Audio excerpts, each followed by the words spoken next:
I'm Blackers, and this is the Navara. We're from 4x4 Megastore Racing.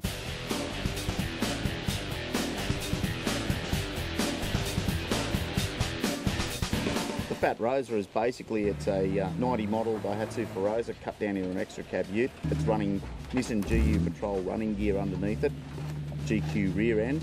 It's got air lockers, V6 Commodore, auto transmission, Hilux transfer case. What's yours, Blackers? D22 Navara on GU chassis, GU diffs, air lockers, EFS suspension, 5 litre injected Tickford motor. Yeah, very different.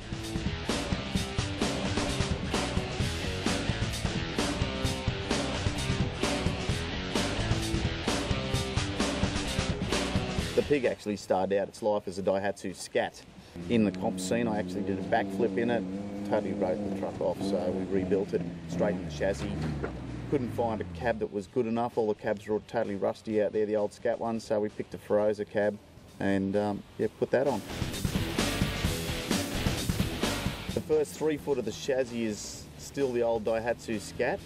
Then we've grafted a Toyota 4Runner chassis to that. We've now got Nissan GU Patrol front diff, Nissan GQ Patrol rear diff, Toyota Hilux transfer case, V6 Commodore engine, the Commodore auto transmission. We're running a motorbike front disc brake to use as the handbrake. It's a licorice all sorts. It's basically a lolly bag of truck. It's a total factory Feroza, but it's out of 101 different factories.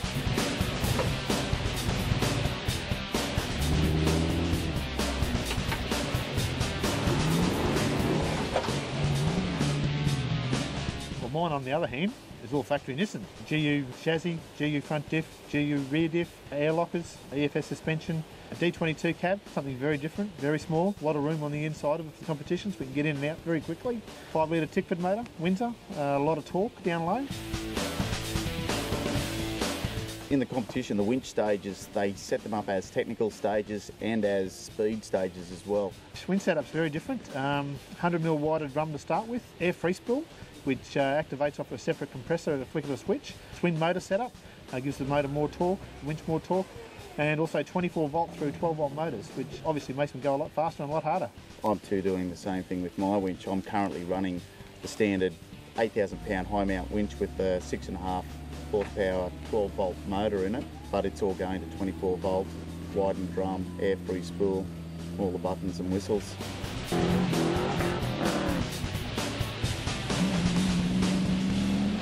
We carry a wide range of spares. We carry long and short CVs in a container behind the seats, winch motors in storage cases, base cases behind the cab, a wide range of tools, anywhere from your standard screwdrivers, pliers, right up to air tools. These days it's virtually all got to be carried on board on the car, otherwise penalty for going back to camp getting spares.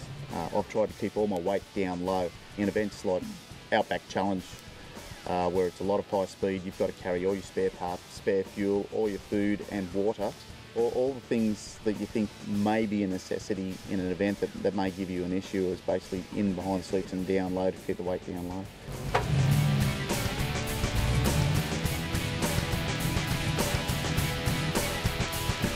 I've tried something a little bit different with tyres. For a lot of years I've been running Mickey Thompsons, but I've just recently gone to the new MTZ tyre they've put out. The MTZs are a lot more direct. They don't tend to slide off rocks sideways, and I feel a lot more comfortable with them at high speed. Well, we've gone to a bigger tyre actually. We've gone from Piggy's 35s up to our 37s. They're a comp spec tyre, they're nice and soft. They're a softer compound, so they'll actually grab a rock and let you crawl over the rock. Running the right pressure is very good at high speed as well.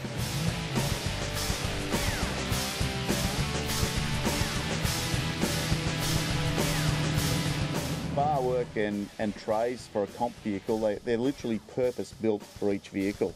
With the tray on this truck here, it's all custom alloy. The tray is actually that light that the spare tyre that sits on it weighs more than what the tray is. It's just there for sheer aesthetics only. The bar itself, it's mainly the actual cradle that holds the winch.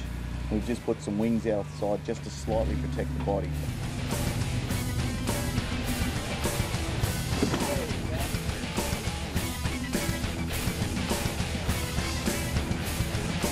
The roll cages, we actually have them chassis mounted to get extra strength in as well. We've done something a little bit different. We've welded some tube to the roll cage, made a spigot that goes up to the roof, and made our rub bars removable. If you do happen to rub a tree and bend the roll bars, a simple thing, undo 8 bolts, put a new piece of tube on, paint it up, and it's ready to go again.